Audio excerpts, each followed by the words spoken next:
In this video, I'm going to be showing you how to use the built-in serial monitor feature of CodeKit to view the raw output of different variables and also to graph them simultaneously next to each other in a really neat and beautiful way. We're going to get started with this example project, which has 3 different variables that all change over time. Firstly, we have this count variable that starts at 0 and increments by 1 each iteration of the loop.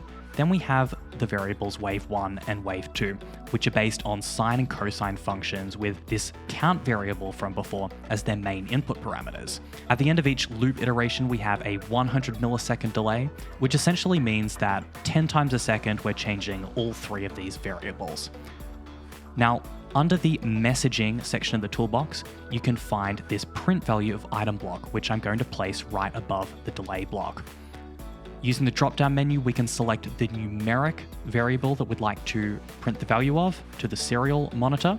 I'm going to select count, and then we can make 2 more copies of this using the right-click and duplicate menu option, selecting the first one as wave 1 and the second one as wave 2.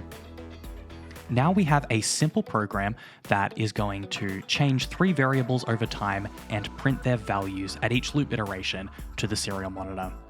We can upload this code using the upload button in the top toolbar, and once it's uploaded, we can activate the serial monitor, which is in the left toolbar. You'll notice that the output populates almost immediately, but it's kind of hard to track what's going on because there are 3 variables and all 3 are updating 10 times a second.